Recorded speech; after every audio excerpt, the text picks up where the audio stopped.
Em, Como saben, estamos desarrollando una serie aquí en Pray First. La primera parte de nuestra reunión siempre consiste en una enseñanza, un mensaje em, basado en el tema, la temática de la oración. Ese es el tema que siempre desarrollamos. Y he venido en las últimas semanas desarrollando una serie de mensajes que se titula las dimensiones de la oración o las cuatro dimensiones de la oración. Hoy entonces es la última. Yo creo que esto es una serie que me gustó tanto enseñarla que en algún momento se la voy a enseñar a la iglesia los domingos. De todas formas, creo que tiene muchísimo valor y pues obviamente aquí yo por el tiempo trato de sintetizar y hay mucho más que podríamos hablar de cada uno de estos temas. Voy a leer un pasaje y a partir de ese pasaje entonces desarrollamos el mensaje. Dice el libro de Corintios, dice lo siguiente, segunda de Corintios 3:7 al 18. Escuchen esto. Esto es una carta, la carta de Corintios la escribe el apóstol Pablo y dice así: y si el ministerio de muerte, grabado con letras en piedras, fue con gloria, de tal manera que los israelitas no podían fijar la vista en el rostro de Moisés por causa de la gloria de su rostro. Déjenme hacer un paréntesis. En el Antiguo Testamento, la relación con Dios estaba restringida a una persona. La posibilidad de ir a la presencia de Dios estaba restringida a una persona y Moisés iba a lo que se llama el tabernáculo y él se metía y estaba horas ahí delante de la presencia de Dios y el pueblo se quedaba como en expectativa. Moisés está en la presencia, vamos a ver qué va a pasar, vamos a ver con qué sale. Y entonces cuando él entraba, su rostro cambiaba y dice que él salía y su rostro brillaba, ¿sí? De la gloria de Dios. Entonces dice aquí Pablo. Y si el ministerio de muerte grabado con letras en piedra fue con gloria, cuando él habla de eso está hablando del viejo pacto, de tal manera que los israelitas no podían fijar la vista en el rostro de Moisés por causa de la gloria de su rostro, la cual se desvanecía, ¿cómo no será aún con más gloria el ministerio del Espíritu? Que está hablando del nuevo pacto. Porque si el ministerio de condenación tiene gloria, mucho más abunda en gloria el ministerio de justicia. Entonces, siempre cuando usted vea el ministerio tal contra el ministerio tal, es el Antiguo Testamento con el Nuevo Testamento, el Viejo Pacto con el Nuevo Pacto, la ley con la gracia. ¿Ok? Es el paralelo que está haciendo Pablo en este contexto. Dice, pues si en verdad lo que tenía gloria, en este caso, no tiene gloria por razón de la gloria que lo sobrepasa. Porque si lo que se desvanece fue con gloria, mucho más con gloria lo que permanece. Teniendo por tanto tal esperanza, hablamos con mucha franqueza, y no somos como Moisés, que ponía un velo sobre su rostro para que los israelitas no fijaran su vista en él, en el fin de aquello que había de desvanecerse. Pero el entendimiento de ellos se endureció, porque hasta el día de hoy, en la lectura del antiguo pacto, el mismo velo permanece sin alzarse, pues solo en Cristo es quitado. Está hablando del velo que dividía el lugar de la presencia de Dios, el lugar santísimo. Si se acuerdan cuando hicimos el estudio de el tabernáculo, yo les contaba que el lugar santísimo tenía un velo que dividía el lugar santo del lugar santísimo y solo el sumo sacerdote podía pasar por ese velo y ese velo la Biblia dice que se rasgó en dos cuando Jesús fue crucificado. Entonces dice un velo que está puesto sobre sus corazones. Pero cuando alguien se vuelve al Señor, el velo es quitado. Ahora bien, esto es lo más importante del texto de hoy. Ahora bien, el Espíritu del Señor es el Espíritu. Y donde está el Espíritu del Señor hay libertad. Pero todos nosotros, con el rostro descubierto, contemplando como en un espejo la gloria del Señor, estamos siendo transformados en la misma imagen de gloria en gloria, como por el Señor, el Espíritu. Hace 8 días les mencioné una entrevista que se le hizo a la Madre Teresa, donde la persona que la entrevistó le dijo, cuando oras, ¿qué le dices a Dios? Y la respuesta de ella fue, no le digo nada. solo escucho, ¿se acuerdan? Y ahí les hablé, usé eso para hablarles de ese tipo de oración que es la oración eh, de escuchar a Dios. eh, y fue el tema de la semana pasada, que fue escuchar a Dios. Pero la entrevista en realidad no terminó allí. El entrevistador como que presionó un poquito más y le dijo, ok, entonces cuando oras a Dios, ¿qué te dice Dios? Esa fue la pregunta del entrevistador. Y la respuesta de ella es fascinante. Dijo, Él no dice nada, Él escucha. Y el hombre se quedó, obviamente, pues como loco, porque, ¿cómo así? Cuando oras, ¿qué le dices a Dios? No, no digo nada, escucho. Ok, y entonces, ¿qué te dice Dios? No, Él no dice nada, Él escucha. Y después, inmediatamente antes de que el entrevistador replicara, ella dijo, y si no lo puedes entender, lo siento, pero no te lo puedo explicar.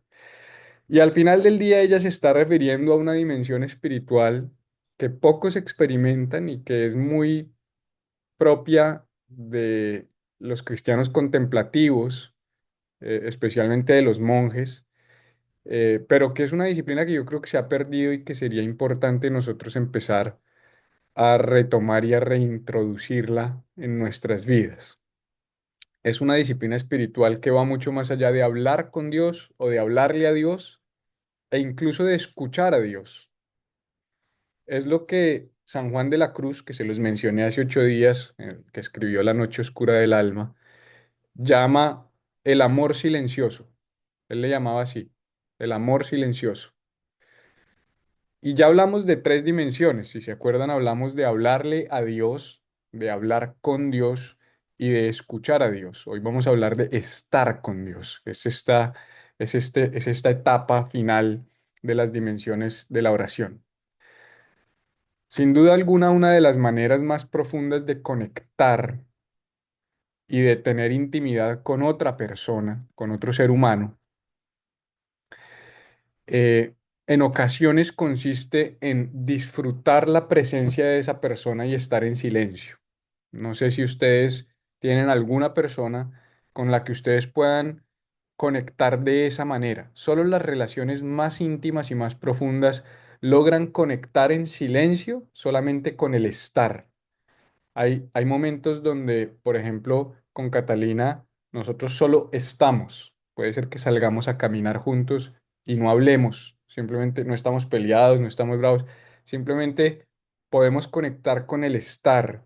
Podemos ir a una playa y quedarnos en silencio mirando un amanecer o un atardecer y solamente disfrutar nuestra presencia estando juntos. Al principio, cuando yo conocí a Catalina hace más de, no sé, van a ser 30 años, eh, nuestra relación estaba llena de palabras, llena de actividades, llena de acciones. Las relaciones cuando empiezan están llenas de palabras, de acciones y de actividades. Y eso no es malo, eso es parte de cómo se forma y se construye una relación. Pero en la medida en que ha venido madurando la relación, hay momentos donde podemos simplemente disfrutar nuestra presencia, solamente disfrutar el estar juntos, llenando una sala juntos, llenando una cocina juntos. Por supuesto, yo trabajo mayoritariamente desde mi casa, ella también, aunque tengo mi oficina y mis espacios de trabajo, muchas veces estamos en el mismo lugar juntos y disfrutamos de nuestra presencia juntos sin necesidad de hablar. Eso es estar con Dios. Aunque se queda corto, mi ejemplo, ese concepto, esa idea de estar con alguien sin necesidad de estar diciendo algo y sin sentirse incómodo en el silencio. Cuando tú te sientes incómodo en el silencio es porque es una relación inmadura.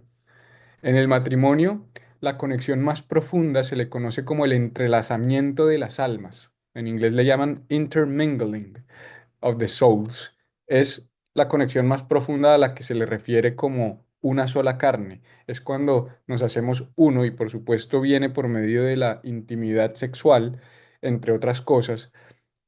Muchas personas cuando hablan de estar con Dios, cuando hablan de este nivel de relación espiritual con Dios, están refiriéndose a ese tipo de intimidad, una intimidad que va al nivel del entrelazamiento del alma, entrelazar mi alma con Dios, entrelazar mi espíritu con la presencia de Dios. Y a nivel de disciplina espiritual, esa práctica espiritual de estar con Dios se le conoce, ya se los dije, como oración contemplativa. No sé si en alguna ocasión han escuchado ese término, oración contemplativa. Eh, eh, Ese pasaje que acabamos de leer nos presenta un contraste entre dos pactos, especialmente la forma como se relacionaban con Dios en el antiguo pacto y la forma como nos relacionamos con Dios en el nuevo pacto. Los que no saben de qué estoy hablando con pactos, el Nuevo Testamento y el Antiguo Testamento encapsulan cada uno de ellos un pacto. También se les llama Antiguo Pacto y Nuevo Pacto, el pacto de la ley y el pacto de la gracia. Este nuevo pacto, que es el pacto de Jesucristo, es el pacto más glorioso. Por cierto, mañana voy a enseñar en Neuma una enseñanza en el marco de la serie de avivamiento que le titulé Antes de Cristo y Después de Cristo, porque precisamente voy a hablar del mayor avivamiento de toda la historia, que fue Jesucristo, tan grande que rompió la historia de la humanidad. Y ese nuevo pacto que viene después de Jesucristo, Pablo dice en el versículo 18 que acabamos de leer que es mucho más glorioso que el anterior. Él dice, pero todos nosotros, con el rostro descubierto, contemplando, escuche eso, contemplando, esa es la clave.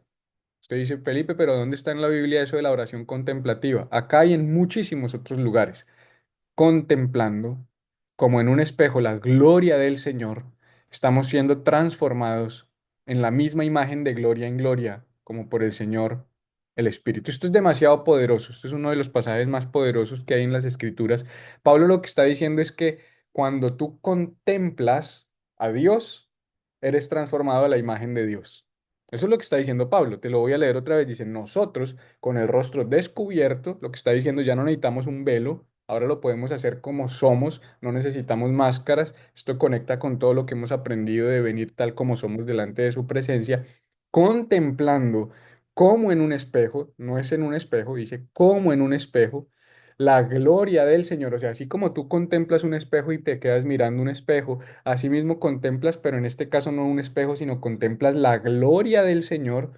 En ese momento estás siendo transformado en la misma imagen de gloria en gloria. ¿En la misma imagen de quién? De lo que estás viendo, como por el Señor, el Espíritu. La palabra gloria no es el nombre Gloria, es un nombre muy bonito, pero la palabra gloria no es el nombre Gloria. Esa palabra gloria no tiene nada que ver con fama. En el mundo en el que vivimos, para nosotros gloria es fama, ¿no? Creemos que la gloria de este futbolista o alcanzó a la gloria. Yo me acuerdo que cuando yo jugaba fútbol, soccer, uno corría y se desmarcaba y le gritaba a los amigos, llévame a la gloria o llévame a la fama, quiere decir, pásemela, póngamela para el gol, ¿sí? No tiene nada que ver con esa gloria. Esa no es la gloria de la que está hablando Pablo. Cuando Pablo está diciendo la gloria del Señor, él se está refiriendo a la Shekinah de Dios. No sé si han escuchado ese término. La Shekinah de Dios es la presencia densa de la nube de la presencia de Dios que se posaba encima del pueblo de Israel. A eso se le llamaba la gloria de Dios, la nube de su presencia. Él está hablando de una presencia casi tangible, manifiesta de Dios en medio de su pueblo. Y Pablo está diciendo, esa gloria, esa presencia casi gruesa que tú puedes palpar, ahora nosotros podemos contemplarla como quien contempla cara a cara, como lo hacía Moisés, y mientras la contemplamos, somos transformados por Dios. Hay tres dimensiones, que es lo que quiero dejarles, ya digamos entrando como en la recta final de esta enseñanza y por ende de la serie de lo que tiene que ver con la oración contemplativa. Quiero que aprendamos tres cosas o tres dimensiones, si se quiere. Estamos hablando de las cuatro dimensiones de la oración. Ahora te quiero mostrar como tres dimensiones relacionadas con la oración contemplativa, como tres fases que tiene la oración contemplativa. Porque uno diría, bueno, ¿y cómo hago para hacer oración contemplativa a nivel práctico? Primero, te voy a decir las tres y te doy una palabrita corta acerca de las tres. Primero, mirar. Segundo, rendirnos. Tercero, descansar. Anótalo ahí. Mirar, rendirnos, descansar. Lo primero es mirar a Dios.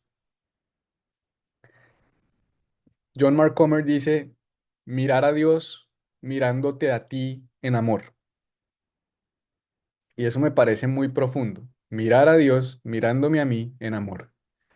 Mirar a Dios mirándome a mí enamorado. Eso tiene que ver con contemplar la belleza de Dios. La Biblia dice que contemplando la hermosura de su santidad. Esto implica dirigir nuestro corazón, entre paréntesis, la atención de nuestro corazón a Jesús. Tener un tiempo de silencio y soledad en el que yo pueda, en ese espacio, mirar a Dios. Felipe, ¿cómo miro a Dios? Hace 8 días hablábamos de escuchar a Dios y yo les decía, bueno, que yo sepa nadie ha escuchado, bueno, no puedo decir nadie, pero que yo sepa no es regular escuchar audiblemente a Dios. Eh, lo escucho con el oído del corazón. Ahora, ¿cómo miro a Dios? Lo miro con el ojo del corazón. De hecho, hay un monje medieval que se llamó San Buenaventura. Él hablaba de los tres ojos. Y a mí me parece que este concepto es bien práctico para uno entender cómo contemplar a Dios. Él hablaba del ojo del cuerpo, por medio del cual nosotros vemos el mundo que nos rodea. Los estoy viendo yo a ustedes, ustedes me están viendo a mí. Él hablaba del ojo de la mente, por medio del cual nosotros vemos nuestro mundo interior, es decir, nuestros pensamientos, nuestras ideas, nuestros conceptos. Y hablaba de uno tercero que es el ojo del corazón, por medio del cual nosotros vemos a Dios. Y también decía él que vemos el espíritu de otros seres humanos. Eh, de nuevo, esto es medieval, esto ha cambiado mucho, pero esta idea de esos tres ojos, el ojo, los ojos con los que veo tiene mucha lógica, los ojos físicos, los ojos del alma podrían ser los de la mente, los ojos de las emociones, los pensamientos, las ideas, los conceptos, y los ojos del corazón, que es el espíritu, esas tres dimensiones de las que hemos venido hablando. Y si uno toma esta idea de San Buenaventura, de los tres ojos, y si piensa que eh, mirar a Dios es dirigir nuestra atención a Dios, es dirigir la atención de nuestro corazón a Jesús. Podríamos decir entonces que orar es bajar de la mente al corazón, ¿sí? Orar de esta manera, orar, la oración contemplativa es bajar de la mente al corazón, es por un momento dejar de estar aquí tan presente con tanto ruido y bajar un momento al corazón, al espíritu, al centro del ser humano donde conectamos con Dios, porque el Señor es ¿qué? Es espíritu. Y los que le adoran, es necesario que le adoren en espíritu y en verdad. Número dos, rendirnos, les dije. Número tres, número uno, mirar. Número dos, rendirnos. Es cuando dejamos de venir a Dios con una agenda, con una lista de deseos y peticiones, y simplemente descansamos en Él completamente para que se haga su voluntad y no la nuestra. Es cuando podemos pasar a ese nivel de la oración de Jesús cuando le dijo, si es posible, pasa de mí esta copa. Ahí está hablando con Dios, pero sabes que hágase tu voluntad. Y dice que se apartó y quedó orando por mucho tiempo solo, porque ni sus discípulos quisieron venir a orar con él. Es soltar la ilusión de tener el control de nuestras vidas. No digo ni siquiera soltar el control porque no tenemos el control de nuestras vidas, es la ilusión. Pues creemos que tenemos el control de nuestras vidas, soltar. Y número tres es descansar. Es una oración que no se siente tanto como un trabajo. Y yo creo que hay lugar para la oración que se siente como un trabajo. De hecho, es de la que hemos hablado todas estas semanas. La oración intercesora se siente como un trabajo. La oración personal se siente como un trabajo. Hay un lugar para ese tipo de oración, pero la oración contemplativa no se siente como un trabajo. Es descanso, es contemplar.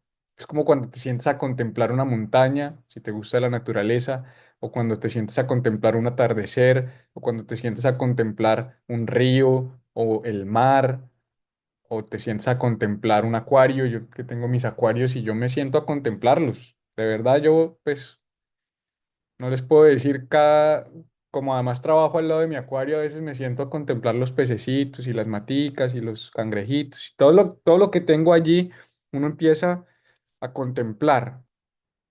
Así se supone que podemos contemplar a Dios, es descanso.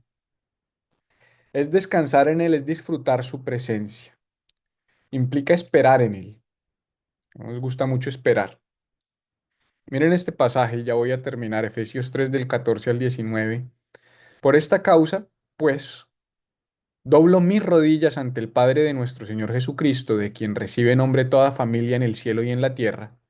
Le ruego que Él les conceda a ustedes. Pablo está diciendo, yo doblo mis rodillas ante el Padre y le ruego que Él les conceda a ustedes, conforme a las riquezas de su gloria, otra vez esta palabra gloria, que el ser fortalecidos con poder por su espíritu en el hombre interior, no en el hombre exterior. Él está hablando que los fortalezca por dentro, porque acuérdense que nunca estarás mejor por fuera de lo que estás por dentro, de manera que Cristo habite por la fe en sus corazones.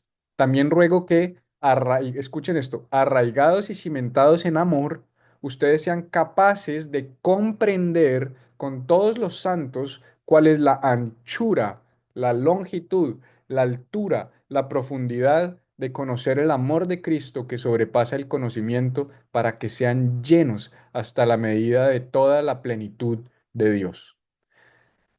Esto hay que leerlo muchas veces para entenderlo. Pablo está diciendo, yo le pido a Dios que les conceda el que ustedes puedan conocerlo a Él tangiblemente, cuán ancho, cuán alto, cuán grande, cuán profundo, cuán largo es su amor que sobrepasa todo conocimiento. Qué interesante. Pablo dice, yo le pido a Él que ustedes puedan conocerlo porque esto sobrepasa todo conocimiento. No está hablando de un conocimiento intelectual, está hablando de un conocimiento experiencial, para que podamos ser plenos o conscientes de la plenitud de Dios. Cierro con esto. Eres lo que contemplas. Anótalo ahí. Y esto por eso, cierro con esto, creo que es lo más importante de esta enseñanza de hoy. ¿Por qué oración contemplativa, Felipe? ¿Por qué llevar mi vida de oración a este nivel? Porque somos lo que contemplamos. Muéstrame una persona ansiosa y te voy a mostrar una persona que todo el día contempla las redes sociales. Muéstrame una persona agresiva y te voy a mostrar una persona que todo el día contempla noticias y contempla noticias políticas. Las noticias políticas ponen a la gente agresiva porque los polarizan. Ponen blanco contra negro, rojo contra azul, izquierda contra derecha, norte contra sur y así sucesivamente. Muéstrame una persona enferma en su sexualidad y te voy a mostrar una persona que contempla por pornografía. Eres lo que contemplas, eres lo que miras, eres aquello a lo que te rindes y eres aquello en lo que descansas. Les dije que contemplar era mirar, rendirse y descansar.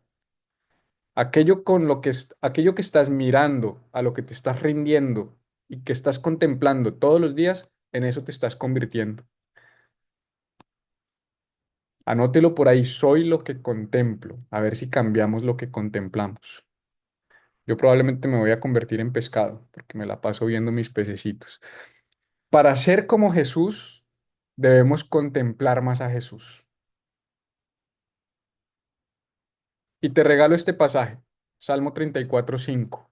Mire esta belleza de pasaje. Dice el salmista, el rey David, los que a él miraron, dice David, fueron iluminados. Sus rostros jamás son avergonzados. David dice algo impresionante, los que a él miraron fueron iluminados. Sus rostros jamás son avergonzados.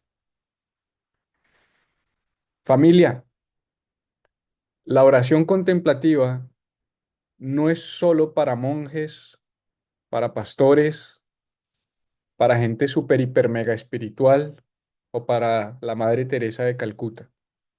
Es para ti y es para mí. Y tenemos que vencer los tres distractores o los tres desafíos más grandes que se presentan para que la logremos. Y te los dejo rapidísimo. No, distractor no. Barrera número uno, la distracción. Tenemos demasiada distracción. Vivimos rodeados de demasiada distracción. Vamos a tener que batallar contra la distracción. No me acuerdo cuál era el teólogo que decía, cuando ores y te distraigas, si te distraes 100 veces en 10 minutos, son 100 oportunidades más para volver a poner tu enfoque en Dios. Al final no se trata de no distraernos, se trata de tener la capacidad de regresar.